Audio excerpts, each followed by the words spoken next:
Harten Beats und viel Elektronik haben die drei Jungs aus Hamburg schon jetzt Musikgeschichte geschrieben. Früher mussten sie um einen Plattenvertrag betteln, heute bestimmen sie.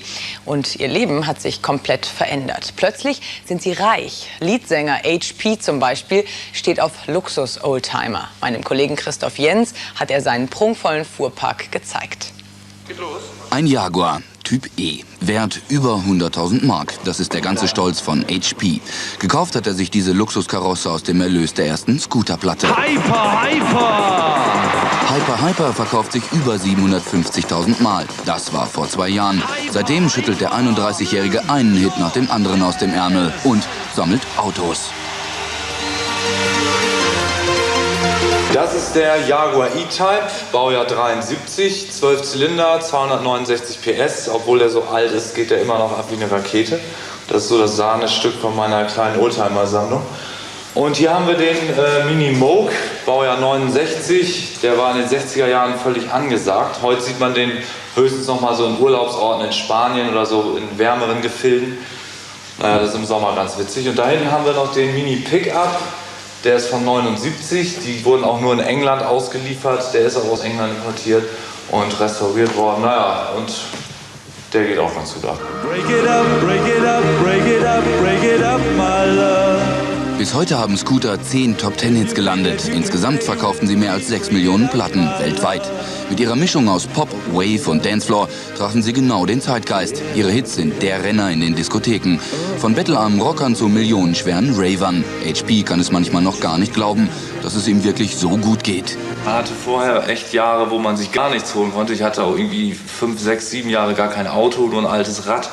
Und von daher ist es natürlich ganz schön jetzt, dass man nicht mehr so auf den Markt achten muss. Aber ansonsten finde ich, ist Luxus auch nicht alles oder Geld. Man muss halt sehen, dass das Privatleben muss stimmen, so mit Freunden, mit der Freundin, das ist mir eigentlich noch viel wichtiger.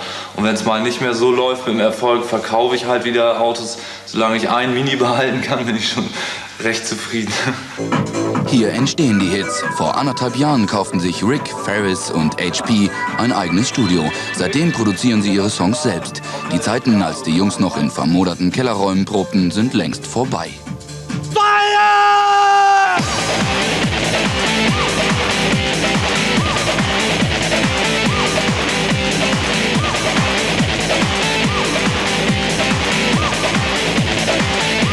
Die aktuelle Single Fire landete schon in der ersten Woche auf Platz 5 der Charts. Ein Leben im Luxus. Neben seinen 3 Oldtimern besitzt HP noch diesen Jaguar als Stadtauto und eine Luxuswohnung in Hamburg-Blankenese. Uns zeigt er ganz exklusiv sein Reich. Hallo Leute, kommt rein. Wir sind hier bei HP von Scooter und ich zeige euch jetzt mal, wie ich hier so wohne. Hier ist der Flur, gleich rechts geht es dann ins Musikzimmer. Hier höre ich mir immer so die neuesten Scheiben an, habe meine CD-Sammlung und so weiter. Wenn ich mal relaxen will, dann schmeiße ich mich hier aufs Sofa. Und ich zeige euch noch mal das Wohnzimmer. Das ist dann gleich hier drüben. Kombiniert mit Esszimmer. Also hier kann man sich dann schön hinsetzen. Und dieser alte Kühlschrank ist gleichzeitig die Hausbar. Wenn mal Gäste kommen, ist für alles gesorgt. Wenn HP gerade keine neuen Hits schreibt, entspannt er sich am liebsten auf der Terrasse seiner Wohnung. Mit traumhaftem Blick auf die Elbe. Und dann träumt er von neuen Hits und den vielen Oldtimern, die er sich davon kaufen kann.